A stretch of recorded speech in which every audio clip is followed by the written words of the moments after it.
이게 현실이에요. 그러니까 여러분과 제가 재림의 소망을 갖고 살아도 현실의 어려움은 있어요. 있어요. 왜? 그게 지금 아까 말씀하신 죄 때문에, 죄악의 세상이니까. 그러니까 다른 말로 말하면 내가 믿음이 좋다, 내가 하나님께 기도를 열심히 했다, 성화됐다라고 해도 뭐는 있는 거예요? 육신적인 고통은 있어요. 신음할 수밖에 없어요. 근데 우리는 가끔 이러잖아요. 내가 하나님을 막 믿고 하나님께 기도하면 염려에서 벗어나야 돼. 그래서 우리가 막 근심이 생기면 어때요? 내가 믿음이 없나, 기도를 드렸나, 이런 또 죄책감까지 드는단 말이에요. 아니에요. 그럼 여러분, 사도 바울이 눈에 가시가 있는 병이 있었잖아요. 사도 바울이 눈에 가시가 이렇게 막 아파, 고통을 줄 때 사도 바울이 근심하지 않고 막 웃었을까요? 아, 아파도 좋아 막 이랬을까요? 아니에요. 아프면 신음하는 거예요. 아프면 신음하는 거예요. 그럼 여기 마음에 근심하지 말라는 건 뭘까요? 마음에 근심하지 말라는 건 뭘까요? 그러니까 신음하지 말라, 아파하지 말라, 괴로워하지 말라, 이 말이 아니라 그 현실적인 어려움이 있어도 종국의 어떤 구원과 이것에 대해서는 염려하지 말라. 하나님의 사랑에 대해서도 염려하지 말라. 그것이 너희의 삶의 고통이긴 하지만 그것이 너희의 운명은 아니라는 거예요. 그래서 사실 저는 이 말씀을 딱 이렇게 이해하면서 어떤 생각이 들었냐면, 오케이, 앞으로는 내 삶에 일어나는 어떤 내가 원치 않는 고난이나 아픔 때문에 내가 좌절하지 않겠다. 고통해서 신음은 해도 그것 때문에 내가 마음의 흔들림은 안 갖겠다. 뭐 내가 하나님께 죄졌나, 내지는 하나님이 나를 버렸나, 하나님이 안 계시나, 뭐 이런 어떤 진짜 그 근심, 쓸데없는 근심은 내가 하지 않겠다. 이게 현실이다. 근데 여러분, 더 중요한 얘기 하나가 나오는데요. 이 너희는 마음에 근심하지 말라가 요한복음 14장입니다. 그런데 바로 요한복음 13장에는 어떤 사건이 있냐면 세종 예식과 성만찬 예식이 있어요. 뭔지 박수인지 아시죠? 예수님이 제자들과 함께 다락방에 모였을 때 예수님이 제자들의 발을 씻겨줬어요. 그 다음에 제자들에게 떡과 포도즙을 나눠주면서 내 몸이다, 내 피다라고 줬어요. 그러면서 그 다음에 어떤 사건이 벌어집니까? 가룟 유다가 너희 중에 나를 팔자가 있다라고 예수님이 얘기하고, 가룟 유다가 지적을 받자 나가버렸어요. 그럼 그 분위기가 얼마나 산란해졌겠습니까? 나가버리고 났을 때 예수님이 한 말씀 하세요. 이제 내가 너희들을 떠날 때가 왔다. 이제 예수님이 죽음을 얘기하시는 거예요. 죽음을 얘기해. 떠날 때가 왔다. 그랬더니 베드로가 주여 어디로 가시나이까? 라고 질문해요. 그러니까 베드로는 예수님이 죽을 것을 생각도 못하고 어디로 갈 거냐, 이제 예루살렘에서 이렇게 어디로 가시나이까? 그랬더니 예수님이 지금은 너희들이 내가 가는 곳을 따라올 수 없지만 나중에는 따라올 것이다. 근데 베드로야, 너는 나를 3번 부인할 거야. 요게 13장이야. 너는 나를 3번이나 부인할 거야. 이 말은 통칭해서 너희들은 지금 내가 붙잡히면 다 나를 버리고 도망갈 거야. 그리고 베드로, 너는 나를 부인할 거고 가룟 유다는 나를 팔 거야. 이게 지금 너희들의 모습이야 라고 말하고 나서 그 다음에 곧바로 14장 1절 너희는 마음에 근심하지 말아요. 그러니까 지금 이건 누구한테 하는 얘기예요? 사실은 그 모인 제자들을 위한 얘기. 그래서 이때부터 시작해서 언제까지 가냐면 15장 16장까지 다 제자들을 위한 예수님의 가르침의 설교예요. 다른 말로 유언이에요. 제자들을 향한. 이게 다. 그러니까 지금 너희는 마음에 근심하지 말라라고 말할 때 지금 구체적으로 누구한테 말하는 거예요? 실질적으로 바로 윗부분에 말하면 예수님을 배반하여 팔고 판 가룟 유다에게 말하는 거예요. 근심하지 말라. 예수님을 저주하는, 부인하는 베드로에게 한 말이에요. 너 나를 부인할 거지만 근심하지 마. 야, 제가 이렇게 연계해서 지금 57년 동안 설교해 본 적이 없어요. 제가 생각해 본 적이 없어요. 그래서 이렇게 딱 연계되고 나니까 어떤 생각이 드냐면요, 죄책감, 절망감, 내가 부족한 거, 내가 사람답지 못한 거, 내가 그리스도인답지 못한 거, 내가 목사답지 못하고, 내가 부모답지 못하고, 그래서 내 스스로 굉장히 괴로웠고 고민됐던 것들이 어떻게 돼요? 배반하는 베드로에게 근심하지 말래요. 하나님을 믿으니 또 나를 믿으래. 무슨 얘기야? 너가 그렇게 배반하고 너가 그렇게 나를 팔지라도 하나님을 믿고 나를 믿어. 나는 너를 뭐해? 사랑해. 그러니까 이 너희는 마음에 근심하지 말라가 그동안 우리는 어디로만 많이 연결했냐면 그냥 현실의 삶에서 근심하지 말라 이렇게만 갔는데 그게 아니야. 더 깊은 내막은 우리가 부족하고 또 예수님을 배반하고 파는 죄까지 질지라도 그 마음에 근심하지 말라. 희망을 버리지 말라. 왜? 하나님을 믿으니 또 나를 믿으라. 이 말씀이 사실은 이렇게 이해가 되어질 때, 성경을 이렇게 읽을 때 정말 우리는 그 말씀 속에서 살아계신 하나님을 경험하게 되는 거죠. 그러니까 성경을 읽는 게 아니라 성경을 통하여 하나님을 경험하는 거예요. 그게 말씀 알기입니다.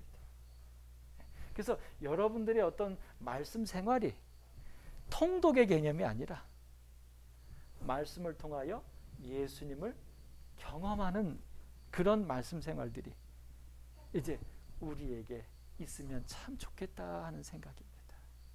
네. 자, 그런데 여기서 제가 지금 말씀드릴 때 문제가 하나 있어요. 자, 너희는 마음에 근심하지 말라. 아까 제가 말씀드렸죠. 현실적인 문제, 마음에 근심이 일어나는 문제가 있는데 걱정하지 말래. 이거 얼마나 뭐랄까 입 바른 소리 같아요. 그런데 여기서 한 가지 생각할 게 뭐냐면 이렇게 말씀하시는 그분이 누구냐를 생각해야 돼요. 누굽니까? 이렇게 말씀하신 분이 누구예요? 예수. 그러면 예수라고 하는 분은 어떤 분입니까? 성경 전체에서 근본적으로 우리가 이제 알아가지만 일반적으로 말하는 예수는 어떤 분이야? 박수정 씨, 예수님은 어떤 분입니까? 예수님은 그냥 아무거나. 예수님은 어떤 분이야? 박수정 씨한테. 치유하시는 분. 치유. 또 얘기해 보세요. 예수님은 어떤 분이에요? 이성윤 집사님. 구원자. 또 강기순 집사님. 예수님은 어떤 분이에요? 집사님에게 있어서.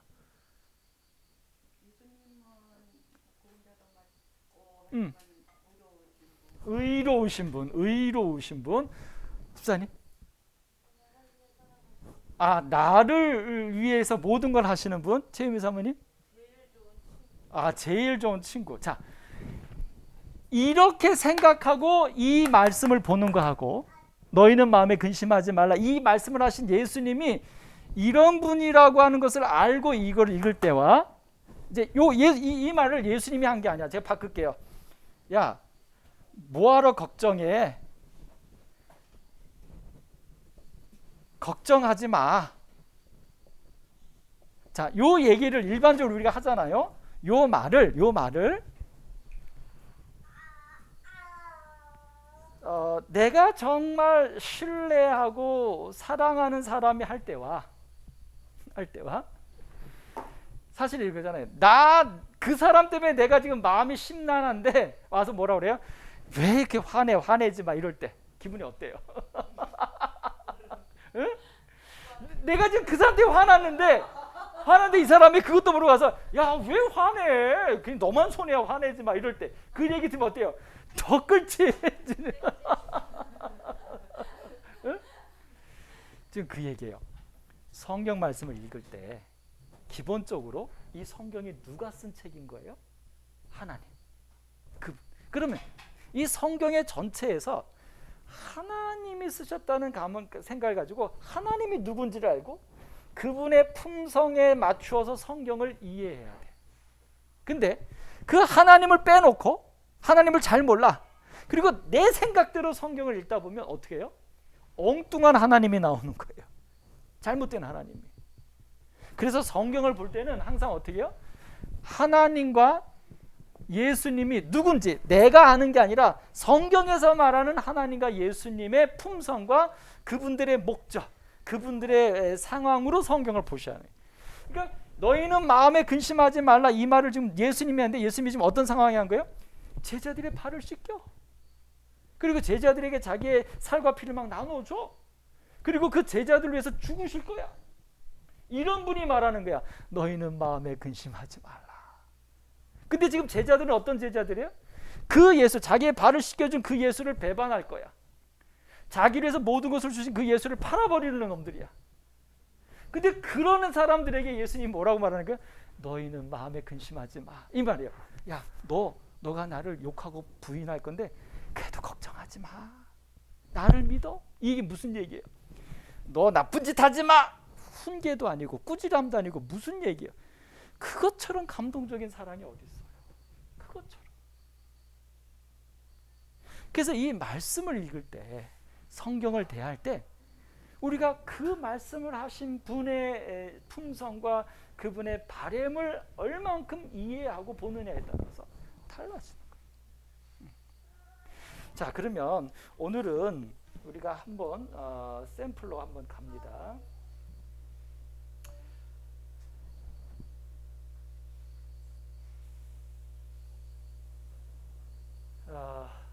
이제 이 13가가 이렇게 이제 성경에서 가장 유명한 것들입니다. 창조, 그 다음에 시편 1편 복 있는 사람, 시편 23편 목자의 시, 그 다음에 요한복음 10장 1절 3 재림의 허락, 그 다음에 십계명 두 부분, 세천사의 기별, 팔복, 황금률, 그 다음에 기도, 주기도문, 그 다음에 사랑장, 그 다음에 요한복음 시편 15편에 복 있는 하나님과 함께하는 사람, 마지막 요한일서 4장 7절로 8절을 보면 사랑하는 자들을 우리가 사랑하자. 굉장히 성경의 주옥 같은 말씀들입니다. 자, 요 중에서 오늘 우리는 그러면 사실 이 첫 번째 부분을 한번 좀 생각해 보겠습니다. 사실은 이제 이 부분도 제가 구성한 것은 요 4개는 우리의 삶의 기본적인 이해, 그 다음에 요 6개는 그 삶에서 우리가 지혜, 그 다음에 요 밑에 4개는 삶의 진수, 이런 개념으로 우리 삶에서 좀 살펴볼 수 있는데요. 그 중에 첫 번째 시간 우리 창조에 대한 이야기 한번 보겠습니다. 창조, 지구의 시작. 여기 시편 119편 103절이 이제 이번 과의 전체 주제입니다. 같이 한번 읽어볼까요? 시작. 주의 말씀의 맛이 내게 어찌 그리 단지요, 내 입의 꿀보다 더 단이다. 이제 이것을 우리가 함께 경험해 보는 겁니다. 자, 그래서 여러분 이제 우리 책 7쪽을 한번 지구의 시작을 한번 보겠습니다. 여기 여러분 책 5쪽입니다. 자, 안다는 것은 단순히 보이는 것만이 아닙니다. 예를 들어서 이겁니다. 제가 재원이를 알까요? 제가 재원이 압니까? 네. 제가 어떻게 생겼는지, 제 이름이 뭔지, 엄마가 누군지, 뭐 그 다음에 제 형도 누나도 제가 알아요. 그러나 제가 재원을 그것 말고 더 압니까? 모릅니까? 모르죠. 그러면 이런 거죠. 안다는 것은 단순히 내가 누군지 구별한다는 것만이 아니죠. 그 속속들이 아는 거. 그럼 여러분 제가 최유미를 알까요? 좀 알죠. 좀 알지만 항상 아직도 뭐라 그래요? 당신은 나를 아직도 몰라. 이렇게 항상 얘기해요. 네. 자, 그래서 진정으로 안다는 것은 외면과 더불어서 뭐까지를 포함해야 돼요? 그 사람의 내면까지를 포함해야죠. 그래서 지금의 모습만이 아니라 사실은 과거와 미래까지를 다 안다면 그건 정말 동고동락하는 거죠. 예. 그러므로 인생을 잘 살기 위해서는 지구의 과거 시작과 더불어서 미래까지 알 때 우리는 제대로 알 수 있습니다. 그리고 지구의 시작부터 미래까지 안다는 것은 결국 그 지구의 시작부터 미래까지를 주장하시는 그분을 알 수 있는 첫 시작이 되겠죠. 자, 그래서 우리 한번 시작해 보겠습니다. 자, 태초에 하나님이 천지를 창조하시니라. 창세기 1장 1절입니다. 자, 이 얘기를 딱 가지고 우리 현재 여러분이 알고 있는 감각으로 한번 얘기해 보겠습니다. 태초에 하나님이 천지를 창조하시니라. 아멘. 자, 기분이 어떠세요? 이 말씀을 딱 들을 때 기분이 어떠세요? 떠오르는 감정? 감사하다. 감사하다. 왜 감정들이 없어요? 예? 놀랍다. 예, 또 얘기하세요. 그냥 지금 떠오르는 감정.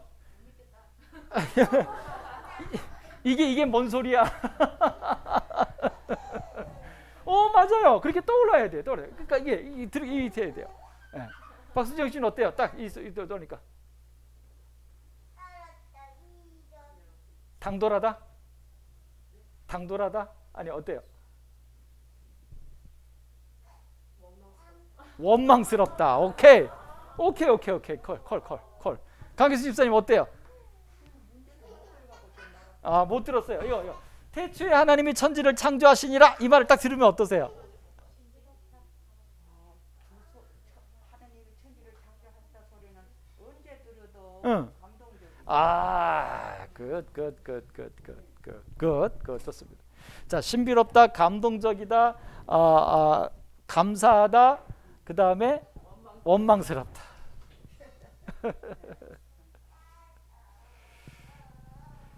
이렇게 말씀은 하나인데 우리가 느끼는 거는 각자예요.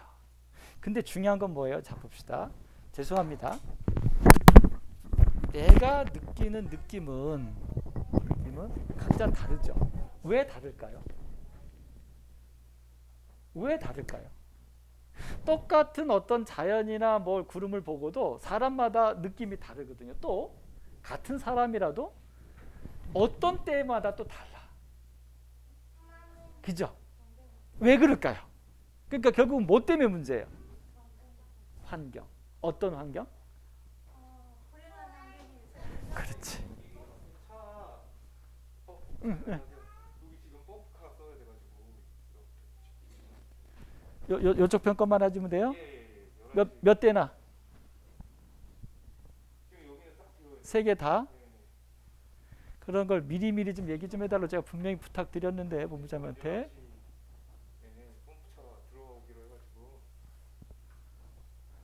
그러면 지금 현재 펌프 차는 대로 바꿔드리면 돼요? 우리 차가 빠질 공간을 좀 만들어 주시고 그쪽으로 빠지게 좀 해주고, 그 다음에 우리가 차 키를 드릴 테니까 다 빼주실래요? 네, 그쪽 것만. 네, 그쪽 것만. 자, 차 키 좀 한번 주셔요. 부목사님 연락해서 좀 처리 좀 하도록 해주세요.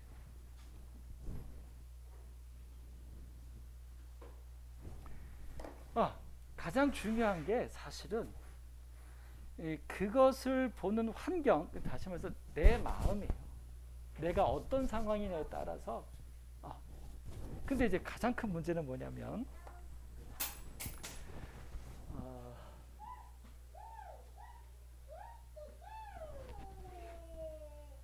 내 마음의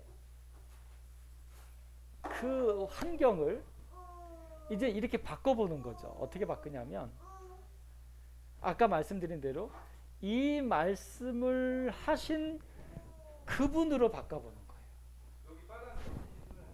괜찮아요? 네, 오케이.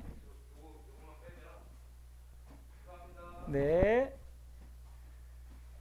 그러니까 지금 현재 우리의 삶에서 가장 큰 문제는 뭐냐면 내 어떤 환경의 바운더리 안에서 내가 벗어나지 못할 때. 그럼 이제 이거를 바꿔보는 게 뭐냐면, 이걸 바꾸는 게 이거예요. 이 말씀을 누가 썼느냐로 가는 거죠. 그러니까 이 지금 창세기 1장 1절은 내가 쓴 게 아니라 누가 쓴 거예요? 하나님이 하신 거예요. 그러면 이 말씀 속에서 나를 가지고 저 말씀을 이해하지 말고 저 말씀을 하신 하나님을 가지고 저 말씀을 보자는 거예요. 저 말씀을 하신 하나님. 오케이? 자, 됐어요? 다시 보세요. 자, 다시 들어갑니다. 자, 이제 요 말씀을 보면서 내 생각으로 나를 갖지 말고 잊어버리고 태초에 하나님이 천지를 창조하시니라 라고 쓴 거는 좀 더 제가 설명을 드릴게요. 사실 요 창세기는 누가 썼습니까? 모세가 썼어요. 모세는 어떤 사람입니까? 모세는 태어날 때 죽을 뻔했어요. 아들로 태어나서. 근데 기적적으로 가족들의 사랑과 보호하심과 또 하나님의 역사하심으로 살아났을 뿐만 아니라 애굽의 공주의 아들이 됐어요. 그런데 그만 자기가 사람을 죽이고 결국 도망갔어요. 미디안 광야로. 그래서 도망갔는데 거기서 누구를 또 만나요? 그 이드로를 만나고 그 아내를 만나서 다시 그곳에서 그가 살기 시작해요. 그런데 그곳에 살던 그 모세가 결국 이 모세의 삶 속에 또 한 번 구원을 받죠. 광야에서 살면서 모세가 이제 뭐를 하고 있어요? 양을 치고 있어요. 양을 치면서도 모세는 끊임없이 고향 유대인의 구원을 위해서 기도하고 있어요. 바로 그런 상태에 이제 모세가 할 수 있는 건 아무것도 없어. 자기가 왕자였을 때 한번 해보려고 했다가 사람 죽이고 도망왔어. 지금은 자기는 양 한 마리도 자기 게 없어. 근데 자기가 있었던 그 유대인에 대한 사랑은 있어. 그러니까 이 모세가 뭐밖에 할 수 없어요? 하나님께 기도할 수밖에 없어. 하나님, 나를 죽음에서 살려주셨던 것처럼 이스라엘 백성들을 좀 살려주십시오. 하나님, 간절하게 기도하는 거야. 근데 그 기도하는 중에 하나님이 모세에게 계시를 주시면서 창조의 역사를 보여주신 거야. 그 하나님이 창조하는 것을 계시 가운데 딱 모세가 보고서 모세가 이 창세기 1장을 쓴 거예요. 모세가. 그러니까 사실은 이 모세의 마음으로 그 다음에 그러니까 내 마음이 아니라 내 상태가 아니라 이 모세의 마음, 좀 더 말하면 하나님의 마음으로 이 창세기 1장 1절을 보자는 거죠. 다 태초에 하나님이 천지를 창조하시니라. 자, 모세가 지금 미디안 광야에서 계시를 딱 보고서는 무엇을 해서 기도하고 있어요? 이스라엘의 백성의 구원을 위해. 나는 아무것도 할 수 있는 게 없어. 근데 그 이스라엘 백성들을 너무 사랑해. 거기에는 내 엄마도 있고 내 가족들도 있어. 그들은 노예로 지금 막 괴롭힘 당하고 있어. 근데 나는 지금 이곳에 와가지고 그래도 이드로의 밑에서 나는 편안하게 살고 있어. 이런 상태에서 하나님께 막 간절히 기도하는 게, 하나님, 저는 실패했지만, 저는 이제 아무것도 할 수 없지만 내 가족과 내 이스라엘 백성들이 노예로 지금 고생하고 있습니다. 하나님, 그들을 좀 살려주십시오라고 간절하게 기도하는 중에 하나님이 딱 뭐 해주신 거예요? 가시떨기 나무에서 부르기 전에 뭐 한 거예요? 천지 창조의 계시를 쫙 보여주시는 거예요. 이때 모세의 감정이 어땠을까요? 이 천지 창조의 장면을 딱 보고서는 모세가 뭐라고 한 거예요? 태초에 하나님이 천지를 창조하시니라. 어떤 의미로 한 걸까요? 모세는. 자, 이제 모세의 마음으로 한번 봅시다. 강수 집사님, 모세가 어떤 마음이었을까요? 딱 그 창조의 계시를 딱 봤을 때. 모세의 마음은 어떻게 했을까? 네. 그 하나님께서 특별히 택한 백성 네. 그 지도자는 네. 그 뭔가 머리가 뭐 떠오르는 것도 많고 그걸 했기 때문에 그 하나님께서 그걸 천지를 창조하셨다 하는 걸 생각할 때 딱 봤어요. 그 계시를 다 봤어. 그 창조의 역사를. 계시를 봤을 때 네. 감동됐어요. 무슨 감동? 네, 감동됐다. 집사님 어땠을까요? 모세가 네. 이스라엘 백성들을 너무 사랑하고 네. 하는 것처럼 하나님께서는 인류를 아주 사랑하시고 그러니까 단순히 창조하시니라 이 말에 어떤 그 현상적인 표현이 아니라 저 말씀 속에 뭐가 있는 거예요? 하나님이 정말 우리를 사랑하시는구나. 감동이란 거예요. 뭐가 느껴져요? 그다음 또 그렇죠. 이제 좀 더 구체적으로 이제 지금 형용사를 얘기하는 게 아니라 어때요? 이런 거죠. 그러니까 모세는 지금까지는 어떻게 했어요? 그냥 나는 태어나서 살고 있는 거야. 근데 우리 이스라엘 백성들은 애굽의 노예로 좀 죽어가고 있는 거야. 그러니까 모세는 현실적으로. 근데 우리는 하나님을 믿어. 하나님이 신이야. 그래서 그 신이신 하나님을 통해서 하나님은 있는데 모세는 이스라엘 백성들을 구원하고 싶어. 자유를 주고 싶어. 그래서 자기가 어떻게 해요? 배운 힘으로 애굽 병사를 죽이기도 하고 이스라엘을 살폈어. 근데 자기는 권력에서 쫓겨났어. 그런데 누구는 믿고 있어요? 하나님은 믿고 있어. 그럼 이 하나님이 이스라엘 백성들의 구원에는 어떤 분이에요? 아무도 아니야. 왜냐하면 모세가 애굽에 있었을 때, 왕자로 있었을 때 하나님이 천지를 창조하신 하나님이고 그 창조하신 하나님은 우리를 그렇게 사랑하시기 때문에 만드셨고 그 하나님은 우리의 행복을 위하여 모든 것을 만드시고 심히 좋았더라라고 하셨던 하나님이란 사실을 애굽에 있을 때 모세가 확실하게 알았다면 모세가 이스라엘의 구원을 위해서 어떻게 했을까요? 그가 이스라엘 백성을 찾아가서 봤을 때 애굽 병사가 이스라엘 사람을 괴롭힐 때 몰래 눈치 보고 애굽 병사를 쳐서 땅에 묻었을까요? 하나님이시여. 사랑으로 천지와 만물을 창조하신 하나님이신데 어떻게 우리 이스라엘 백성들이 이렇게 억울하게 고난가고 핍박받는 것을 그냥 보고 계십니까? 당신의 창조의 능력이라면 이들을 분명히 자유롭게 하실 수 있사오니 하나님이여 역사하여 주옵소서. 그 다음에 어떻게 제가 무엇을 어떻게 하면 좋겠습니까? 근데 모세가 그렇게 하지 않았단 말이야. 이스라엘 백성들의 구원은 생각했고 그들의 자유는 생각했고 그들에게 뭔가 하려고 했는데 가서 봤을 때 애굽 병사가 이스라엘 괴롭히는 순간 보자마자 모세는 천지를 창조하신 사랑이신 하나님을 생각한 게 아니라 뭘 생각했어요? 저 못된 놈, 저 괘씸한 놈 내가 금방 쳐서 없애버려야지. 이거는 하나님의 마음이 아니란 말이에요. 그런데 그렇게 해서 실패했던 모세가 광야에서 있으면서 뭘 경험한 거예요? 그 하나님께 여전히 이스라엘 백성의 구원을 위해서 기도하는데 하나님이 그 모세에게 뭘 보여줬어요? 천지 창조하시는 하나님의 역사를 쫙 보여주신 거야. 그때서 모세가 말해요. 하나님이 이런 분이신데 내가 하나님을 믿는다고 해놓고서는 내가 한 짓이 뭐야?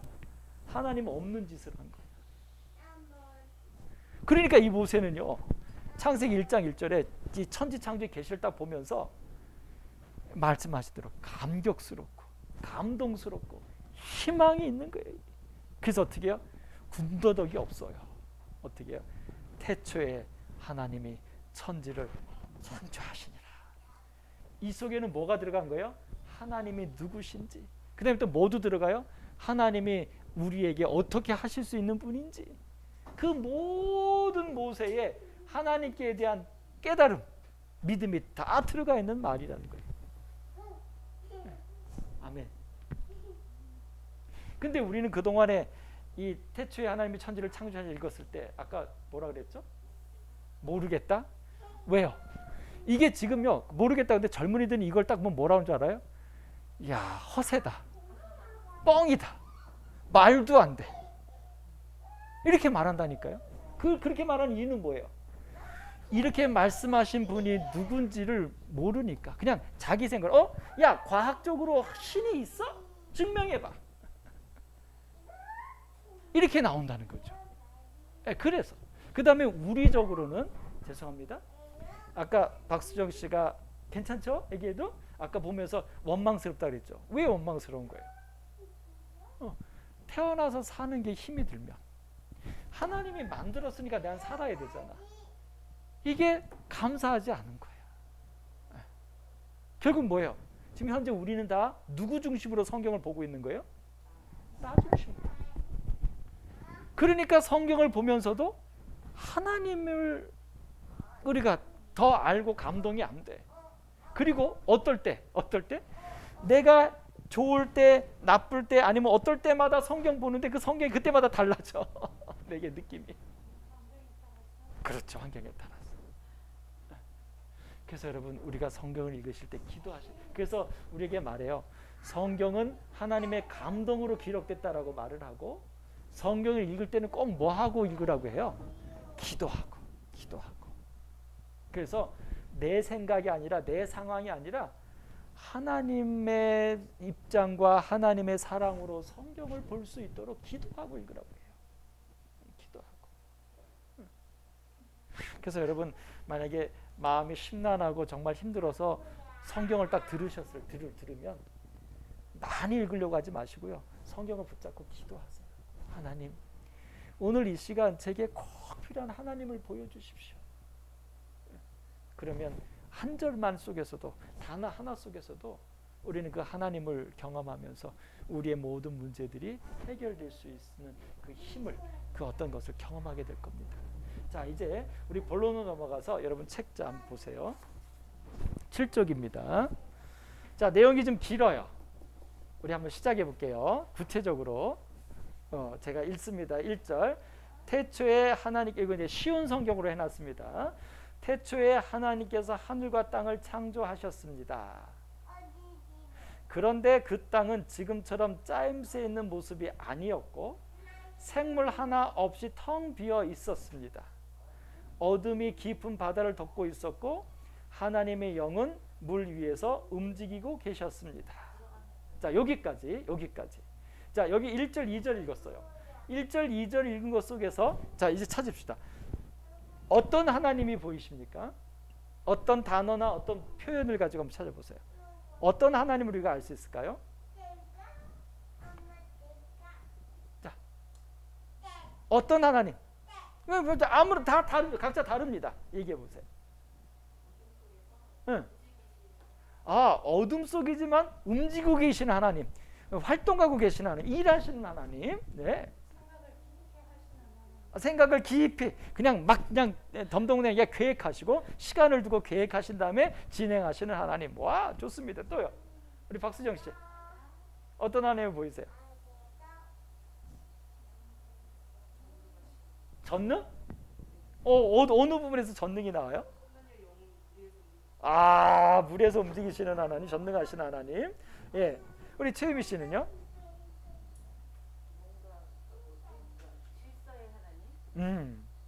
질서의 하나님.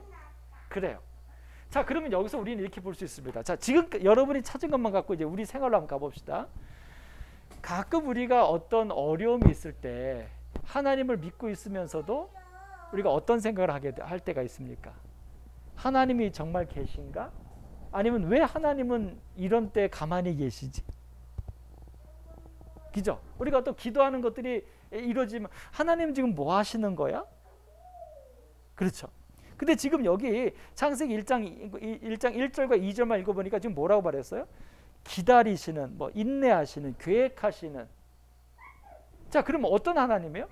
내가 그런 상황이 있을 때 이 부분을 딱 읽으면, 아, 하나님은 첫째 날 빛이 있으라 하시기 전에 뭐 하고 계셔요? 그 모든 것들을 다 섬세하게 하나하나 계획하고 계시는. 그 다음에 또 뭐예요? 가장 적절한 때를 기다리고 계시는 하나님. 네. 그런 모든 것들을 즉흥적이 아니라 계획적으로 주도 면밀하게 행하시는 하나님. 그러면 이제 우리가 뭔가 불안할 때, 뭔가 이렇게 기다림에 지칠 때, 그때 이걸 딱 읽으면 어떻게 돼요? 아, 하나님은 분명히 나를 위해서도 뭐 하고 계시다? 분명히 가장 좋은 것을 준비하시고 가장 나에게 축복이 될 때를 위하여 기다리고 계신다.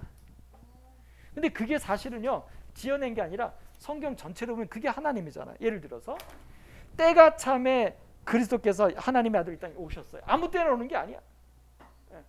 예수님의 재림의 때도 언제 옵니까? 예수님의 재림이 언제일까요? 예수님의 재림이 언제 옵니까? 아무도 모르죠 라고 하는 거는 아주 감정이입되지 않은 이론적인 얘기야. 예수님이 언제 오셔요? 지금 이제 이렇게 가요. 지금 이렇게 다시 여기 보니까 하나님은 빛이 있으라 창조하기 전에 뭐 했어요? 기다렸어요. 근데 그냥 기다린 게 아니라 계획하셨어. 그리고 가장 좋은 때에, 가장 우리에게 행복이 될 때에 딱 하시려고 대기하고 계셔. 준비하시면서. 자, 이런 관점에서 예수님의 재림은 언제 올까요? 이런 관점에서 내가 준비되어 있을 때. 굉장히 개인적이지만 세상적으로 말하면 뭐예요? 예수님은 언제 오세요? 재림 언제 하세요? 네, 박수. 예수님 언제 재림하세요? 곧. 이제 가장 소망하시니까 빨리 기다리니까. 그러나 또 이 지구 전체로 보면 예수님 언제 오세요? 빨리 제가 듣고 싶은 얘기 빨리 해줘요. 빨리. 그때가 뭐냐고. 그렇지. 이 세상에 가장 좋을 때, 이 세상 사람들에게 가장 필요할 때, 될 수 있으면 한 사람에도 더에게 축복이 될 때 그게 재림이에요. 그래서 땅끝까지 그러니까. 말씀이 좀 파괴했죠. 네, 그러니까 이제 보세요. 아까 예수님이 재림이 언제냐 그럴 때, 그러니까는 아무도 모른다 이렇게 말하면 성경이 분명히 그렇게 기록돼 있어요. 하나님만 아신다. 근데 우리가 예수님의 재림을 생각할 때 언제 오십니까? 아무도 몰라요. 이거는 하나님이 아니지. 하나님은 뭐예요? 재림의 때에 언제요? 가장 지구에 모든 사람들에게 가장 행복이 될 때, 축복이 될 때 오시는 거예요. 그럼 우리는 어떻게 대답해야 돼요? 예수님이 언제 오십니까? 그 정확한 때는 모르는데, 왜냐하면 왜냐하면 하나님은 우리 모두에게 가장 축복이 되고 가장 구원이 될 때, 그때 오시기 때문입니다. 이거는요, 그냥 예수님의 재림이 모른다라고 하는 거와 하고 이렇게 이해하고 하는 거는 굉장히 다른 거예요. 그럼 이제 우리가 기다리잖아요. 오늘도 안 오셔. 만약에 그냥 때만 가면 오늘도 안 오시네. 나는 빨리 가고 싶은데, 나는 더 이상 이 세상 살기 싫은데, 나는 너무 힘든데 오늘도 안 오시네. 그래, 이럴 때는 하나님이 안 오시는 게 어떻게 돼요? 원망스럽죠. 기다리는 게 힘들죠. 근데 어떻게 해요? 오늘 아침 눈을 떴는데 여전히 나의 힘든 삶을 살아야 돼. 그런데 어떻게 해요? 하나님은 예수님 오늘 왜 재림 안 하신 거예요? 나에게 뿐만 아니라 우리 모두에게 가장 좋은 때 오시니까 하나님은 나에게 가장 좋은 때 오시려고 지금 준비하고 계시는 거예요. 달라요, 하루가. 박수정 씨? 박수정 씨에게 하나님은 그런 분이에요. 수정 씨에게 가장 좋을 때, 수정 씨가 생각하는 그 선, 왜냐면 우리 사람은 한계가 있잖아요. 내일을 모르잖아요. 그런 내 판단이 아니라 미래까지 아시는 하나님, 수정 씨의 마음속까지 다 아시는 하나님, 과거에까지 다 아시는 그 하나님이 가장 수정 씨에게 축복이 될 때, 그때 하나님은 그때를 위해서 준비하고 계시고 그것을 위해서 기다리시고 바로 그때에 그렇게 역사하시는 분이라는 거예요. 이게 이제 하나님을 알고 볼 때와 모르고 볼 때의 차이점입니다. 자, 그 다음에 3절이요. 3절 우리 박수현 씨 한번 읽어보세요. 네, 하나님께서 말씀하셨습니다. 빛이 생겨라. 그러자 빛이 생겼습니다. 4절. 그 빛이 하나님께서 보시기에 좋았습니다. 네, 여기까지. 자, 우리는 한번 생각해 보세요. 왜 하필이면 첫째 날 빛이 있으라 하셨을까요? 왜 하나님은 이걸 선택했을까? 자, 이것도 이제 우리 각자의 관점에서 보면 강희순 집사님 지금 눈이 자꾸 이제 문제가 있으니까 빛이 있으라 하신 거 처음으로 빛을 만드셨어. 집사님 어때요? 집사님 입장에서 보면 막 하늘을 만들지 않고 물을 만들지 않고 빛을 먼저 만드셨어. 어떠세요? 그래도 그때 하나님께서 빛을 만드실 때는 너무 공허하고 아마 그 지구에 처음 저거라 빛이 없었었는 거예요. 그래서 아니 뭐 우리가 빛이 있어야 뭘 하잖아요. 네, 볼 네. 수도 있고. 예, 예. 근데 정말 좀 답답하거든요. 그렇죠. 그런데 그 하나님의 능력은 우리가 감히 상상도 못하는 그런 능력인데 우리가 너무 하나님에 대해서 그냥 극단적으로 그냥 어째서 하나님은 나에게는 이런 일이 저 시련이 오고 또 그런가 빛을 만드신 하나님인데 이 첫째 날 빛을 만드신 하나님이 집사님에게 굉장히 기대가 되고 좋죠. 네. 아이고. 그런데 이제 네. 빛으로 살았어요. 그리고 네. 하나님께서 저 네. 빛으로 아름답게 사는데 살다가 이제 요즘 자꾸 이제 빛이 자꾸 살다가 이제 약해져가. 빛이 약해져 가니까 근데 집사님 여기 봐라. 예. 여기 봐요. 네. 빛이 있으라 하시면 빛이 있었죠. 근데 4절 이렇게 말해요. 하나님께서 빛과 어둠을 나누셨습니다. 어둠도 하나님이 만드셨네. 빛만 만든 게 아니라. 그러니까. 그럼 집사님 지금 자꾸 어두워지면 어때요? 어두워진 대로 살아요. 그것도 하나님이 만드신 거예요. 그것도 하나님이. 그것도 하나님이 빛과 어둠을 나누셨어요. 하나님이. 어, 네. 그 살다 보니 해를 느낄 때가 있어. 이름으로 어쨌든 내한테 무슨 어려움이 있어도 네. 아니야 그건 아니야. 하나님 알아서 하시겠지 하래 그렇게 믿잖아요. 그렇게 믿어 나가다가도 어떤 때는 해가 막 마음이 그냥 폭발하는 거예요. 마음이 너무 깝깝해. 오케이. 하나님 알고. 제가 집사님을 위해서는 요 말씀 속에 이렇게 한번 드릴게요. 제가 예전에 한번 설교를 한 적이 있는데 우리 세상에서 좋고 나쁘고의 관점이 있죠. 자, 빛과 어둠이에요. 뭐가 좋고 뭐가 나쁩니까? 그렇죠? 우리는 그렇게 말한다고요. 근데 여기 보세요. 어둠을 누가 만들었어요? 빛만 만든 게 아니라 빛과 어둠을 나눴다 해서 누가 하신 거예요? 누가 한 거예요?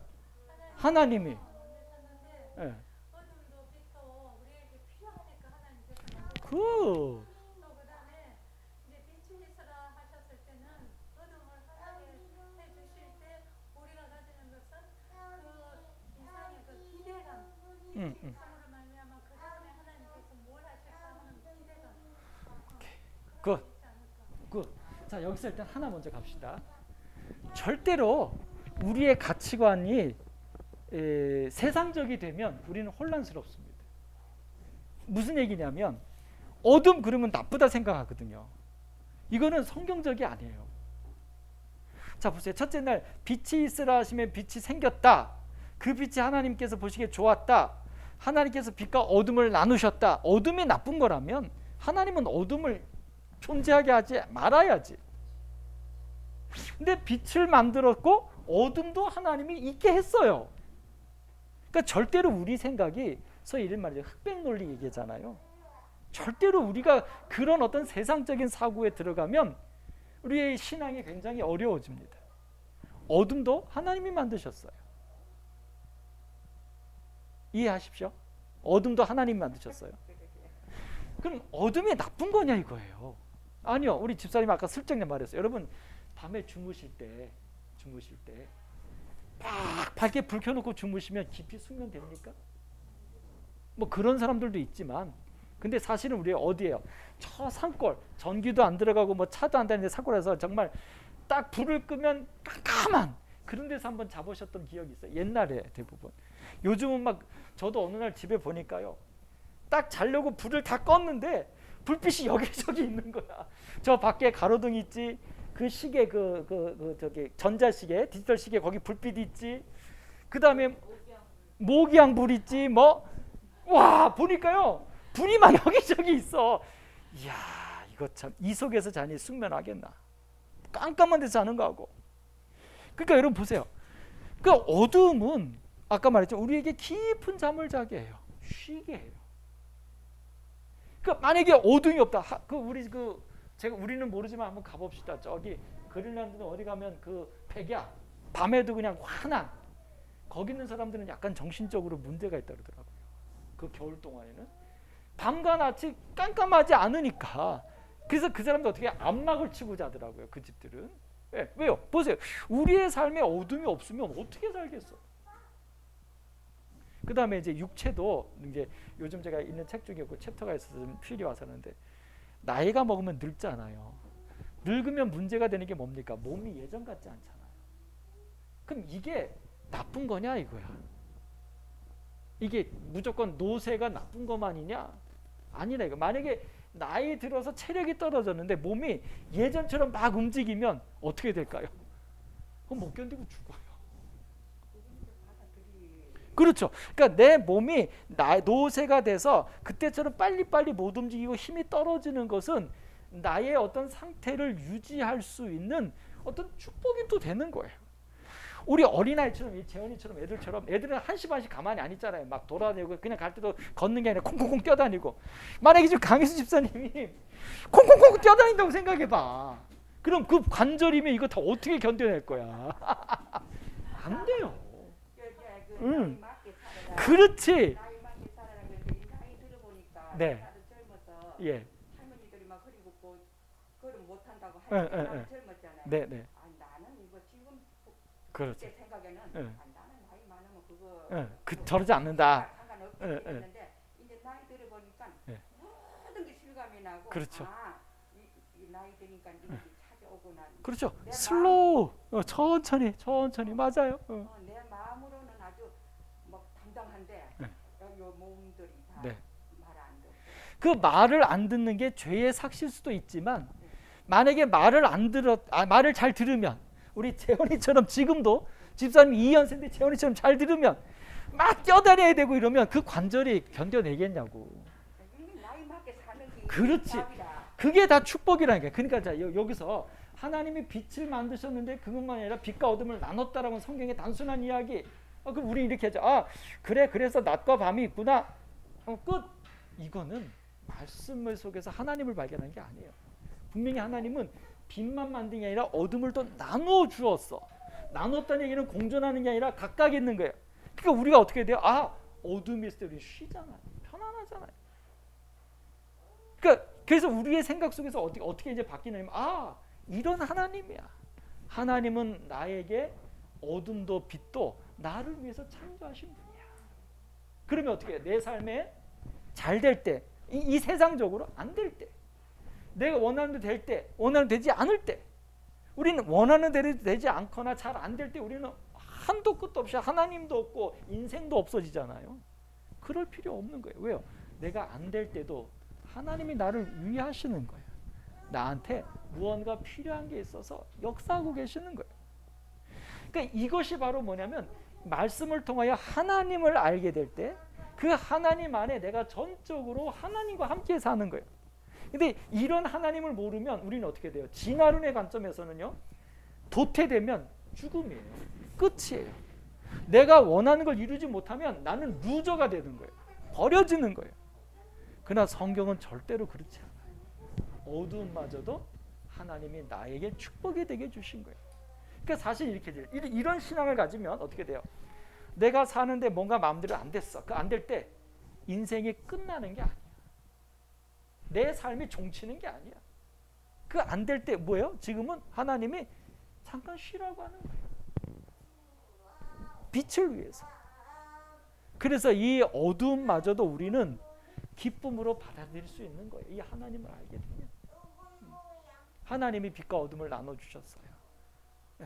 그래서 우리에게 닥치는 이 현실적인 문제들도 우리는 그것이 나를 어찌할 수 없게 되는 게 이게 믿음이에요. 이게 하나님이에요. 그러니까 이 단순한 이 빛과 어둠을 나눴다는 거 우리가 그동안에 생각 없이 넘어갔던 거죠. 그냥 우리 첫째 날 그러면 빛 이렇게 외우고 끝났어요. 근데 사실 성경 가만히 보니까 빛과 어둠을 나누셨대요. 그 목사님 말 맞잖아. 밤이 없으면 사람이 어떻게 그럼요. 되겠어요. 네, 늘 사람이 지금 이 세상 살아가면서 우리가 늙지 않으면 못 살아요. 힘들어서 못 견뎌요. 아프지 않으면 우리가 만약에 아픈 거 굉장히 싫잖아요. 솔직한 말씀드려서 저는요. 죽는 것보다 아픈 게 싫어요. 그만큼 제가 이 깨병이 심한데 근데 반대로 아프지 않으면 우리가 뭐 할까요? 만약에 우리가 지금 한 40년, 50년, 60년, 80년 살았는데 그동안 살면서 아픈 적이 없어. 그럼 어떻게 될까요? 아마 우리 달아서 없어졌을 거야. 그래도 아플 때 우리가 어떻게 한 박자 쉬었다 가고 한 박자 쉬기 하잖아요. 그리고 아프니까 그 다음에 뭘 또 해요? 아 내가 내 몸을 챙겨야지 라고 결심도 하고. 그러니까 결국 우리에게 주어지는 모든 삶들은 어둠마저도 절망이 아니라 하나님이 나를 쉬게 하고 행복하게 해주는 축복이라는 거예요. 이 말씀 속에서 볼 수 있어요. 그러니까 이제 이렇게 우리에게 어둠을 주시고 네. 우리 환경이 좋지 않다는 이것도 화가 봄이 되면 네. 처순이 될 수 있는 거죠. 이제 좀 더 정확하게 말합시다. 하나님이 우리한테 화를 주시는 건 아니에요. 죄 때문에 화가 오는데 우리가 하나님을 안다는 것, 하나님 믿는다는 건 뭐냐면 그 죄 때문에 다가온 고통이나 어둠마저도 하나님이 함께하면, 내가 하나님과 함께하면 그것마저도 우리에게 행복이고 의미 있는 시간이 된다는 거예요. 이게 바로 뭐냐면 이런 사람들은 세상이 감당치 못하도다. 그러니까 죄 때문에 아무리 내가 망가지고 사단이 나를 아무리 어렵게 해도 그 어려운 곳 속에서 내가 이렇게 막 씩씩대고 화를 내고 인생 포기해버리고 하나님 욕하고 막 이러면은 사단이 이기는 건데, 그렇게 어려움이 와도 뭐라는 거예요? 아이고 하나님 저를 이렇게 되돌아보게 해주셔서 감사합니다. 아이고 하나님 저 이렇게 쉬게 해주셔서 고맙습니다. 이렇게 되면 그 망가졌을 때가 망가진 게 아니라는 거죠. 그게 바로 이런 말씀을 통해서 하나님을 알 때, 볼 때 우리가 느낄 수 있는 거예요. 그러니까 성경 말씀을 이렇게 보셔야 된다는 거지. 제가 목사님 네, 20년 전에 네. 양 수술을 했거든요. 그러시죠. 그때 이제 양 수술을 한다는 선물을 받았을 때 제가 무슨 생각을 했냐면 하나님께서 그때 제가 참 바빴어요. 직장을 다니고 있어서 하나님께서 나를 시대하기 위해서 오케이. 이런 암을 주셨구나. 응. 이런 생각을 하니까 너무 마음이 편할 수가 없더라고요. 그리고 암이 뭐가 걱정이래? 무슨 병이 걱정이래? 우리 세린교회에 뉴스타트 기별이 있는데 하나님이 주신 기별이 있고. 아멘. 그 생각을 하니까 걱정이 하나도 안 되고 회복이 엄청 빠르더라고요. 그래서 제가 그 힘으로 이렇게 살고 있습니다. 아멘. 보통가 아닌데. 이 사람이 암으로 유축되게 돼 있잖아, 사람은. 근데 참 신기하죠. 자, 오케이. 이 말씀 속에서 그렇게 우리에게 주시는 하나님을 확인할 수 있어요. 근데 또 한 가지 갑시다. 왜 첫째 날 빛을 만드셨을까? 이제 이럴 때 이제 성경을 또 하나 우리가 좀 더 이해하려면 요 본문만 갖고 이해하는 것은 한계가 있어요. 근데 이제 여기서 이제 뭐가 필요하냐면 여러분 이제 한번 사용해 보십시오. 그 관주 성경이라고 하는 것이 있어요. 관주. 우리 박수현 씨 들어보셨어요? 아니요. 한마디로 말하면 이 성경책은 다 짝이 있다고 성경은 말해요. 그러니까 다른 말로 말하면 여기서 빛이라고 하는 단어가 나오면 성경 66권 전체에 이 빛이란 단어를 다 찾아보면 이 빛이 어떤 의미인지를 더 자세하게 알 수가 있어요. 그럴 때 의미가 달라지는 거죠. 자, 여기 다 첫째 날 빛이 있으라 하시면 빛이 생겼다. 그리고 빛과 어둠을 나눴다 이러니까 여기만 본문을 보면 이 빛은 어떤 빛이에요? 그냥 태양이나 이제 우리가 눈에 보니 밝은 걸로만 이해를 해. 그런데 우리는 이렇게 생각해 보죠. 그래서 아까 이제 강유신 집사님도 이렇게 말씀하셨어요. 빛이 있어야 보여야 뭔가 시작될 거 아니냐.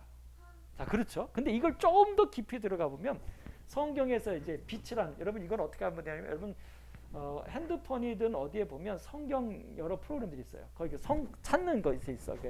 빛 그러면 성경절 빛이 들어간 성경절 쫙 나와요. 여러분 그런 거 하나 갖고 계셔서 성경 읽으셔서 참 좋았어요. 그래서 빛이라고 딱 치면 성경 66권 안에 빛이란 단어는 다 나오거든요. 성경절이. 그럼 그 성경절을 쫙 읽다 보면 우리가 생각하지 않았던 빛의 성경적인 의미를 또 볼 수가 있어요. 그러면 이제 우리가 어떻게 돼요? 하나님에 대해서 더 이게 커지는 거예요. 제가 박수정 씨랑 이 부분을 얘기했으니까요. 여러분 빛 그러면 가장 성경에서 대표적으로 창세기 1장과 어디 나오면 요한복음 1장에 나와요.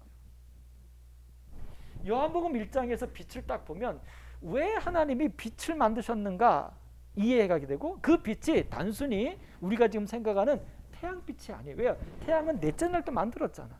그러니까 이 첫째 날 빛은 단순히 그 빛이 아니라는 것을 우리는 관주 성경을 통해서 확인해 보게 됩니다.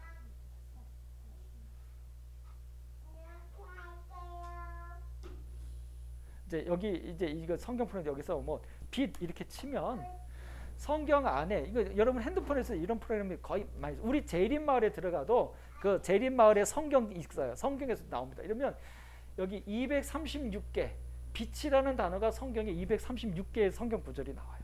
그럼 이런 걸 하나씩 읽어보면 우리가 빛에 대한 성경적인 의미를 조금 더 크게 볼 수 있어요. 뭐 빛난 빛이 이러는데 이 중에서 이제 오늘 제가 살펴볼 여러분 제안 드리는 성경절은 요한복음 1장입니다.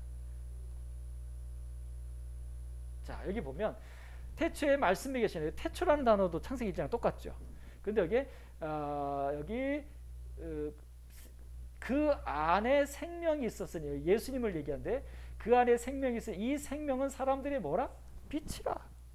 그래서 말해 빛이 어둠에 비치되 어둠이 깨닫지 못했는데 여기 7절 그가 증언하러 왔으니 그 빛에 대하여 증언하고 그 빛이 아니요 이 빛에 대하여 증언하는데 참빛 곧 세상에 와서 각사의 비추는 빛이 있었나니 그가 세상에 계셨으며 세상은 그로 말미암아 되었고 세상이 그를 알지 못하였지만 하면서 나오는 이분이 뭐예요? 14절 말씀이 육신이 되어 우리 가운데 거하심에 우리가 그의 영광을 보니 아버지의 독생자의 영광이 은혜가 지혜가 충만하더라. 누구를 얘기하는 거예요? 예수님. 그러니까 빛은 단순히 창세기 1장 1절의 빛은 단순히 밝은 조도가 아니라 다른 말로 말하면 생명이에요. 생명력. 그래서 창세기 1장 이 지구의 창조에 모든 천지와 만물을 창조하시기 전에 특별히 생명체들을 만들기 전에 하나님이 이 땅에 생명력을 주셨다는 거예요. 다른 말로 하면 생명은 곧 누구죠? 하나님이 이 지구의 모든 물질들 속에 하나님의 생명력을 주셨다는 얘기가 첫째 날 빛이 있으라 하셨던 거예요. 그러니까 땅은 지력을 갖고 공기 중에는 모든 생물들이 살아갈 호흡할 수 있는 공기가 있고 물에는 미네랄이 있고 모든 식물에는 영양분이 있고 사람들은 어떻게 해요? 스스로 활동할 수 있는 에너지가 있고 결국 이 모든 천연계에 하나님이 당신의 생명력으로 모든 천연계의 물질 속에 함께 하시는 거예요. 아멘. 네. 이게 바로 빛인 거예요. 그러니까 성경을 읽으실 때, 자, 첫째, 하나님이 누군지에 대하여 그 관점으로 성경을 보고, 둘째, 성경의 다른 데에 있는 똑같은 유관한 말씀들을 찾아보면서 그 의미를 더 깊이 있게 이해할 때 성경 말씀이 우리에게 다가오는 게 달라집니다. 달라져요. 자, 오늘 창세기 1장 1절은 창세기 1장을 여기까지만 가는데 여기서